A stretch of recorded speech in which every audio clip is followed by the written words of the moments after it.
Hello प्यारे बच्चों, good morning. कैसे हैं आप सब? टॉप ऑफ द वर्ल्ड यानी फोर्थ को सभी बच्चे खुश हैं, स्वस्थ हैं। तो बेटा ये देखो, ये है आज की हमारी वर्कशीट नंबर 143 यानी 143। तो सभी बच्चे वर्कशीट शुरू करने से पहले चैनल को सब्सक्राइब कर लीजिए, बेल आइकन को दबा लीजिए ताकि आगे आने वाली वीडियो का नोटिफिकेशन आपको तुरंत मिल जाए। तो ये है आज की हमारी वर्कशीट।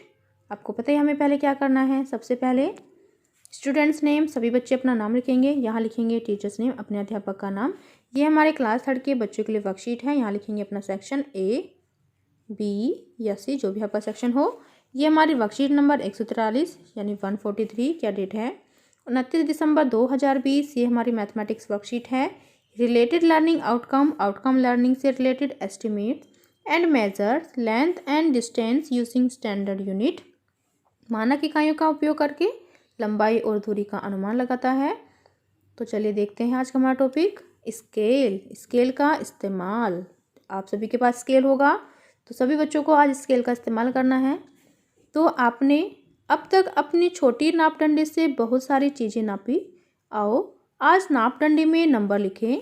तो देखो यहाँ पर नापदंडी में नंबर लिखे हैं, जैसे 1 2 3 4 5 6 7 8 9 10, क्योंकि हमने इसके छोटे छोटे हिस्से किए थे जो इससे पहले वाली वर्कशीट थी। ठीक है, ये वाली हमारी वर्कशीट है, इसके हमने छोटे छोटे हिस्से पार्ट किए थे और आज हमने क्या किया है, इसको नंबर दिए हैं 1 2 3 4 5 6 7 8 9 10। आपने नापदंडी पर कहाँ तक नंबर लिखे हैं? शायद कुछ इस तरह लिखे होंगे। तो सभी बच्चे ने कुछ इस तरह से नंबर लिखे हैं। अगर नहीं लिखे तो लिख लीजिए। तो अब आप अपनी पेंसिल नापिए और बताइए कि पेंसिल कितनी लंबी है। तो मैंने नाप के देखा तो मेरी पेंसिल है 9, यानी पेंसिल की लंबाई है 9 छोटे हिस्से। तो देखो, क्या आपने कहीं और भी ऐसे हिस्से और नंबर लिखे हुए देखे हैं? तो यस, देखे हैं। ऐसे हिस्से मौजूद होते हैं स्केल पर, यानी जो आपके पास स्केल है उसको ध्यान से अगर देखोगे तो उस पर भी आपको ऐसे ही नंबर दिखाई देंगे। देखो, जैसे कि 1 2 3 4 5 6 7 8 9 10 11 12 13 14 15। तो देखो यहाँ पर क्या है, आप स्केल को ध्यान से देखिए। स्केल पर 15 हिस्से हैं। तो देखो यहाँ 1 से लेकर कितने हिस्से हैं स्केल पर? 15 तक। तो सभी बच्चों के पास स्केल है, ध्यान से देखिए।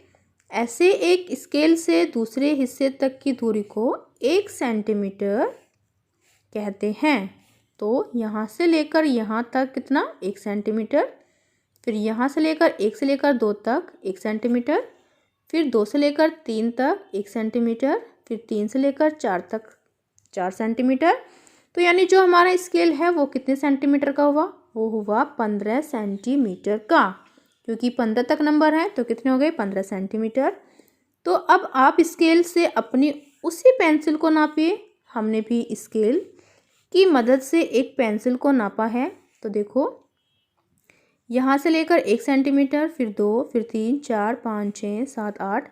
तो जो पेंसिल की लंबाई आई वो कितनी आई? वो आई 8 सेंटीमीटर।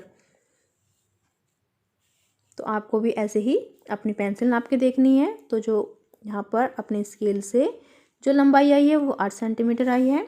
तो हमारी पेंसिल की लंबाई 8 सेंटीमीटर है। तो अपने घर से निम्नलिखित वस्तु की लंबाई स्केल की मदद से जानने की कोशिश करें। तो आपको कुछ वस्तुएं दी गई हैं, आपको क्या करना है? आपको उनको अपने स्केल से नाप कर देखना है।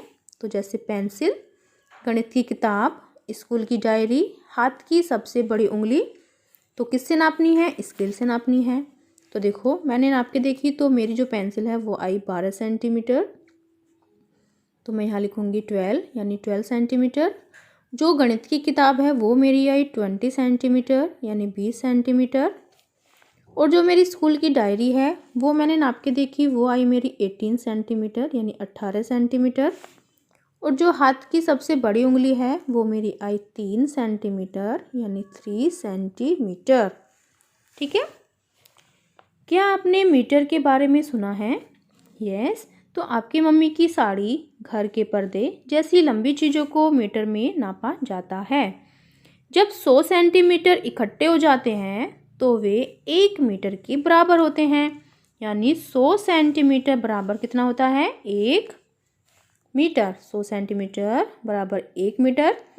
आप 15 सेंटीमीटर वाले स्केल की मदद से 1 मीटर की रेखा फर्श पर बनाइए। तो आज सभी बच्चों को क्या करना है, अपना स्केल उठाना है।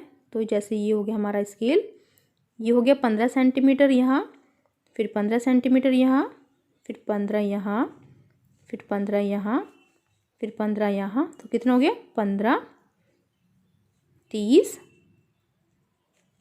45, 60, 75,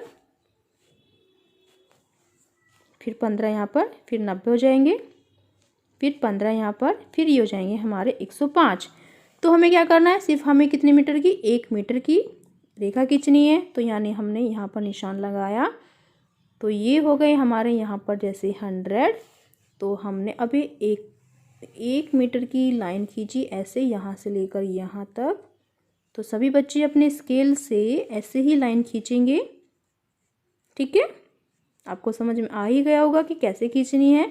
तो ये हो गई हमारी 1 मीटर की लाइन। यहाँ पर हमारा था 15, तो ये जैसे हमारा स्केल है यहाँ से लेकर यहाँ तक 15 सेंटीमीटर का। फिर हमने यहाँ पर लाइन खींची, फिर दोबारा से स्केल यहाँ पर रखा, फिर दोबारा से लाइन खींची, तो ये हो गए हमारे 30 सेंटीमीटर। फिर दोबारा से यहाँ पर स्केल रखा, फिर दोबारा से लाइन खींची, ये हो गए हमारे 45 सेंटीमीटर, ठीक है। तो ऐसे ही करते करते हमने कितनी लंबी रेखा खींच ली, 105 तक। फिर हमने 5 यहाँ पर 100 कर दिया माइनस करके, और ये हो गई हमारी 100 सेंटीमीटर यानी 1 मीटर की रेखा।